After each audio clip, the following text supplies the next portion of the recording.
Hey, what's going on, guys? My name is Jake from TodaysiPhone.com. It's nice to be back, so let's get started. Alright, so let's start off with a little bit of jailbreak news.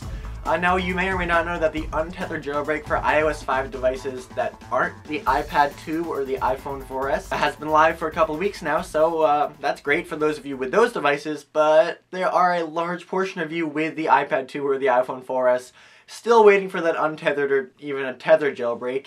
And I have some good news on that front. Pod2G, the guy behind the untethered jailbreak for the other iOS devices, released a statement on his blog saying that he has put together a dream team to, work through the issues that they're having and finally get a jailbreak out to the public. Now, this team is comprised of a handful of pretty highly respected and accomplished developers in the jailbreak community, including Muscle Nerd and Planet Being and Po6 Ninja.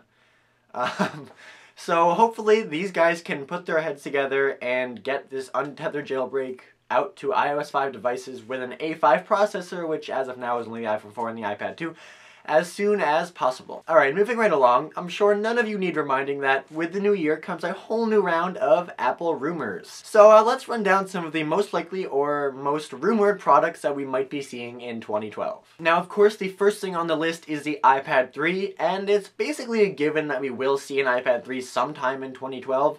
So the rumors are leaning more towards what the device is going to be like when it does come out, rather than will it come out? So we've heard everything from an A6 processor to a Retina display to a complete physical redesign to a mini version. Now, the most recent round of iPad rumors claims that the iPad 3 will have a higher HD resolution display, a better camera, and better battery life, but it really won't be that amazing because it's only a sort of stopover until the iPad 4 comes out, which allegedly will be coming out 6 to 7 months after the iPad 3, but if the past is any indication, this won't happen.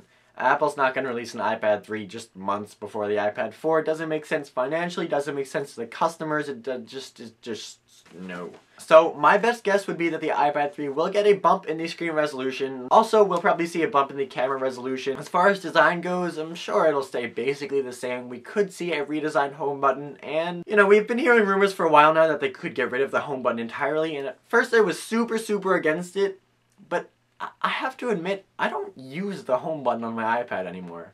With the multi-touch gestures just right there on the screen as I'm doing stuff, I really don't use it that much at all, except when I accidentally press it while watching a video on Netflix, and then it's just infuriating that it even exists. So those are my thoughts on that. It'd be nice if Apple threw in a wild card somewhere in there to, surprise the customers a little bit, but I don't know what that could be. Next, we have the iPhone 6, not the iPhone 5, because as you know, the iPhone 4S is the 5th generation iPhone, so it would make sense for them to call the 6th generation iPhone the iPhone 5. So yes, the iPhone 6 is the next iPhone that will be coming out, hopefully sometime in 2012, and I don't know anything about it.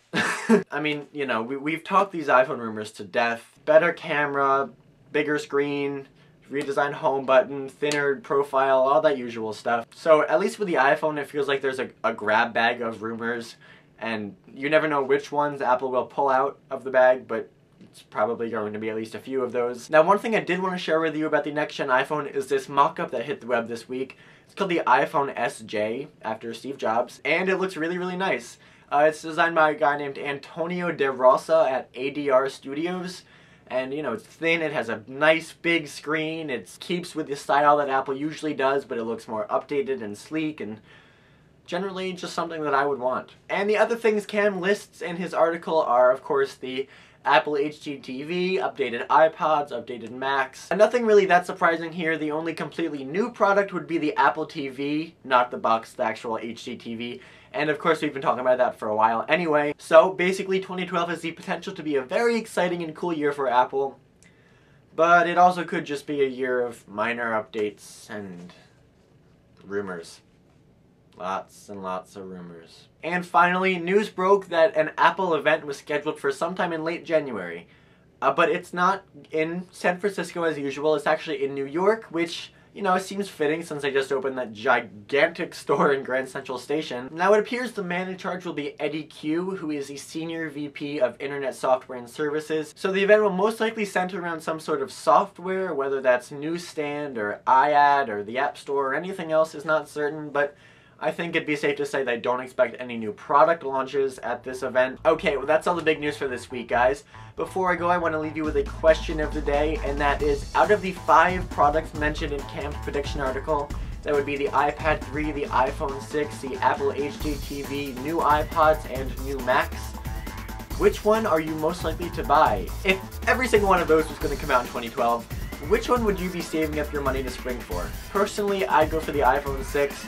I have the iPhone 4 right now, so by the time the 6 comes out, I will be due for an upgrade. So hopefully that's sometime pretty soon. I'd love to know what you think, so let me know in the comment section down below, or you can hit me up on Twitter at TIP_Jake. As always, the links to everything I talked about in this video are in the description down below. And there's also a link to my personal YouTube channel, youtube.com/Flinro. I posted a vlog there a couple days ago. So if you haven't gotten enough of me already, you can go check that out and subscribe if you like it. And don't forget, for more news, views, and reviews, definitely check out TodaysiPhone.com.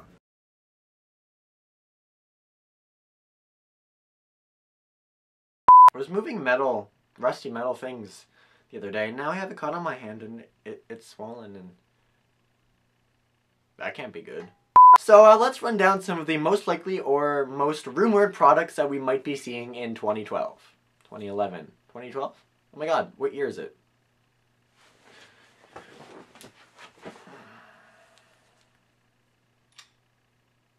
It's 2012.